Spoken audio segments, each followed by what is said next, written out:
Você sabe o que o Lula fez em 2003 para conseguir mais apoio do mercado e conseguir diminuir o tal do efeito Lula em 2002? Então, se você tem essa curiosidade, assiste o vídeo, você vai gostar.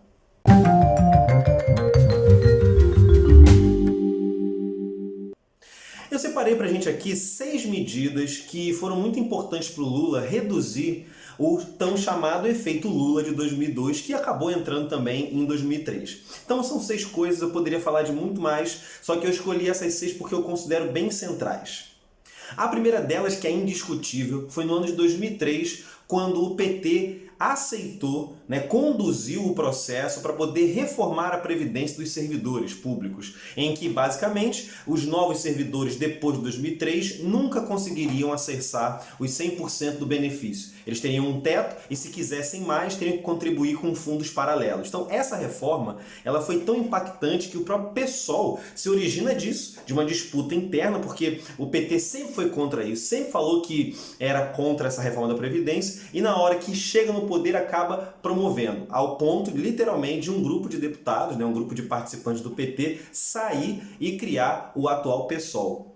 O segundo aspecto muito importante é a autonomia do Banco Central. Eu coloquei entre aspas porque, apesar do Banco Central até hoje não ser oficialmente autônomo, já faz muito tempo que ele atua de forma oficiosa com autonomia. Um dos grandes aspectos que junta o segundo e o terceiro ponto é o fato de que quem se torna presidente do Banco Central durante o governo do Lula é o Henrique Meirelles. Isso é muito importante por quê? Porque o Henrique Meirelles ele é uma figura muito aceita no mercado financeiro, justamente porque ele é um dos caras mais famosos em termos de mercado financeiro com uma nacionalidade brasileira. O Meirelles foi presidente do Bank Boston aqui no Brasil. Ele foi chairman do Lazard Americas. Ele foi conselheiro da Kohlberg, da Kravis Roberts e da Lloyd's of London. Então ele é literalmente um personagem muito importante para poder conseguir inserir na política brasileira os interesses de bancos, para poder conseguir fazer toda a manipulação da nossa legislação e decisões econômicas para poder privilegiar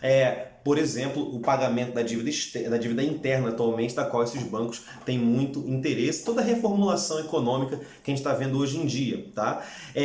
Logo lembrando, o Banco Central no Brasil hoje ele não é autônomo oficialmente. Oficiosamente ele atua com muita liberdade. O Henrique Meirelles foi um grande ponto para poder isso acontecer. O quarto aspecto muito importante foi o aumento do superávit primário que o governo Lula fez, aumentando as reservas de dinheiro para pagar a dívida pública brasileira, que atualmente, como eu já demonstrei em outros vídeos, ela é muito mais interna do que externa. Isso é um problema por quê? Porque na hora que você aumenta demais o superávit primário, você literalmente retira dinheiro para que você poderia investir em outras áreas, que na verdade era o programa do PT, o programa de assistência social. Mas de um modo geral, esse aumento da preocupação com o superávit primário, primeiro iniciando de 2003, porque depois já vi que vai mudar muito quando o Manteiga entra no Ministério da Fazenda, esse aumento, esse comprometimento do PT e obviamente do Lula com a condição de reservar dinheiro para pagar a dívida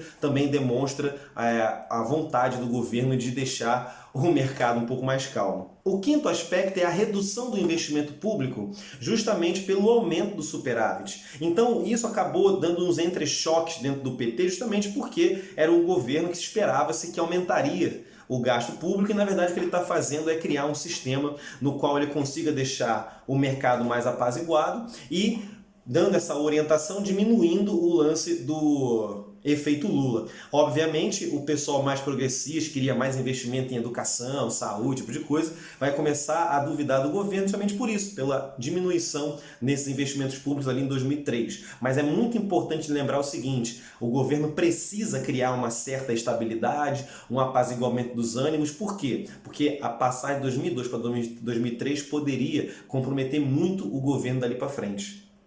O sexto aspecto muito importante é justamente a manutenção da equipe do Banco Central criada pelo Armínio Fraga. Então o que acontece? Quando o Armínio se torna presidente do Banco Central, ele literalmente, quando sai, ele cria uma equipe que é mantida, na qual entra o Meirelles para trabalhar com essa galera. Mas o que é importante é o seguinte, quem é o Armínio Fraga? Em 92, durante o impedimento do Collor e a morte do Ulisses Guimarães, que era presidente do Congresso, o Armínio Fraga, justamente com o Pedro Malan e o Murilo Portugal, eles são os caras que vão trabalhar na reorganização da dívida pública brasileira, num momento que é muito complexo. Por quê? Porque uma série de pagamentos que compunham a dívida estavam em uma situação de que poderiam caducar, não precisaria mais pagá-los pelo tempo que ele tinha. Então ele trabalha nessa manipulação dessas contas, né, que inclusive é um dos aspectos muito tocados para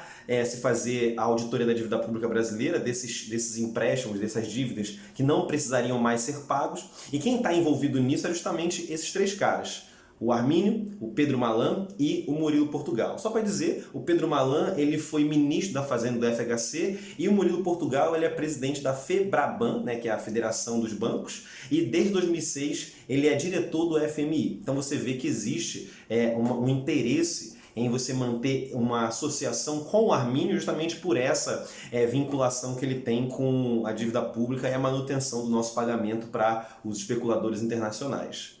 Então você observa que essas 6 coisinhas que vão aparecer aqui, ó, são muito importantes para estabilizar o mercado, né, e justamente a desconfiança que os investidores tinham sobre o Brasil com a entrada do PT no governo, porque você deve ter visto no último vídeo que o Lula em 89 falava de moratória, né, dívida pura, de auditoria da dívida e por aí vai. Então nesse caso, essas 6 medidas, óbvio que eu poderia falar de muitas outras, elas são muito estruturantes para acalmar o ambiente econômico e fazer com que o Lula possa se movimentar dali para frente. Tudo bem? Então, se você gostou, dê um joinha, se inscreve no canal e comente alguma dúvida que você tem aí. Tudo bem? Até a próxima. Valeu!